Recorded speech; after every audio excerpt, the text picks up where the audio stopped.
Norman hanya membawa uang sekitar 1 juta. Itu pun uangnya receh. Pecahan ada yang 1.000-an, 2.000-an, 10.000-an, 20.000-an, dan banyaknya uang koin. Norman melihat sekeliling mencari Andira, tapi tidak ketemu. Norman lupa Andira ke tempat Rena, dan matanya tertuju ke pria yang akan masuk ke pintu UGD. Norman segera mencegat Ardan. "Mas, uang saya cuma ada 1 juta. Boleh tidak pinjam dahulu?" Keberanian Norman muncul. Begitulah jika Norman panik. Padahal hari biasa, jika berdua bersama Ardan, berdua ketika sedang menonton TV di rumah Andira, Norman akan membisu 1000 bahasa sebelum Ardan mengajak bicara. Norman tidak akan berbicara.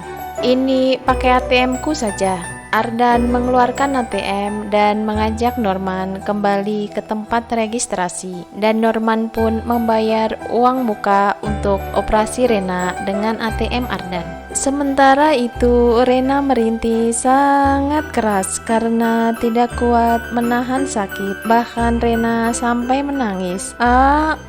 Sakit kenapa dokternya lama? Aku gak kuat." Andira yang berada di sampingnya tidak kuat melihat adiknya kesakitan. Akhirnya ia keluar dari kamar depan hordeng. Perawat tidak ada yang datang. Rena hanya dibiarkan tidur rebahan di atas brankar. Aku gak kuat nih.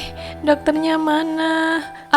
Dokternya mana? Mbak, perawat mana? Rena masih menangis dan Andira akhirnya masuk kembali menemani Rena dengan menghiburnya. "Tahan, Ren, mereka masih menyiapkan peralatannya." Padahal Andira juga cemas dengan kondisi adiknya. 30 menit kemudian datanglah perawat. Bersamaan dengan itu, Andira melihat Ardan dan Norman membuka pintu UGD dan menghampiri dirinya. Andira berdiri mondar-mandir dari dan keluar brankar. Akhirnya Andira ikut masuk menemani Rena yang sedang diperiksa perawat di tensi tekanan darahnya. Perawat perempuan datang membawa catatan. Di papan catatan bertepatan Norman yang sudah sampai di kamar Rena. "Bapak, benar nama dokternya ini," memperlihatkan papan catatan ke Norman. Norman mengangguk. Setelah kedua perawat mengecek semuanya keadaan Rena, mereka meninggalkan brankar tersebut.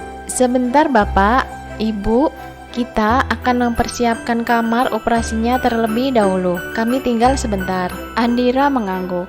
Rena merasa lebih enak, tidak terlalu sakit nyeri di perutnya setelah perawat mendatanginya. Norman menemani Rena yang rebahan, sementara Andira dan Ardan di depan horden berbicara sangat pelan, berbisik-bisik.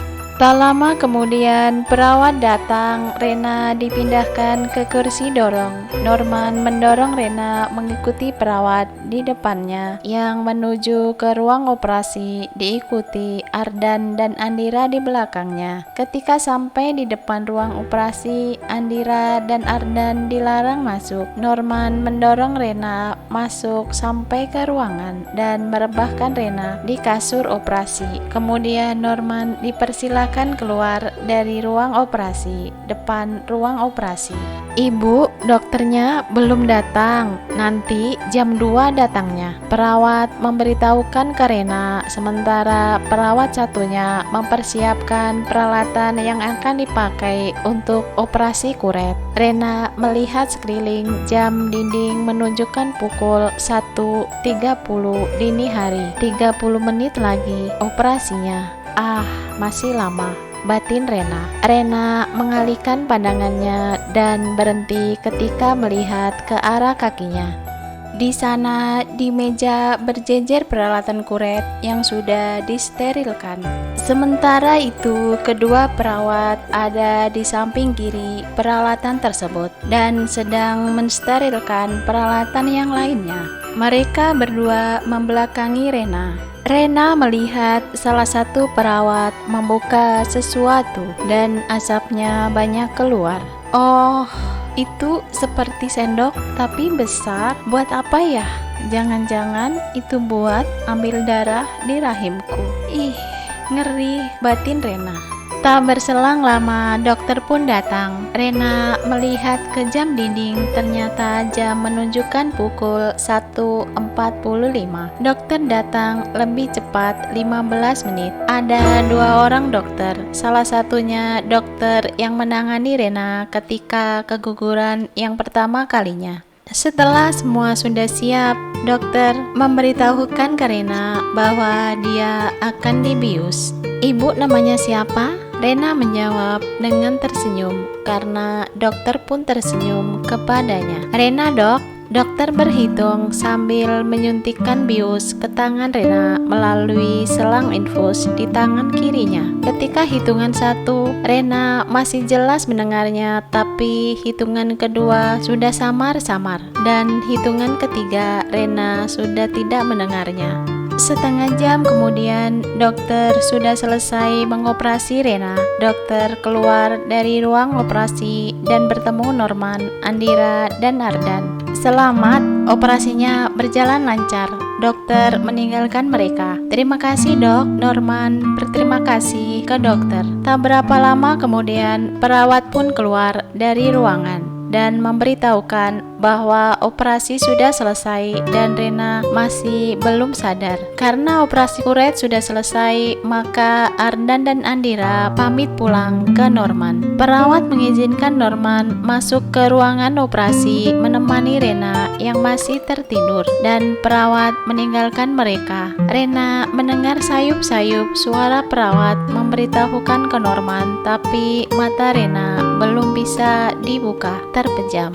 Norman duduk di samping kanan Rena, duduk di kursi yang sudah disediakan perawat yang sedang berbaring tidur, dan ia memandangi Rena. Karena belum sadar juga, akhirnya Norman menundukkan kepalanya dan tiba-tiba, jangan menangis, kata Mbak Andira, gak boleh nangis, sambil sesenggukan. Tuh kan, mataku berair, aku lap ya, takut ketahuan, soalnya sebentar lagi Mbak Andira datang.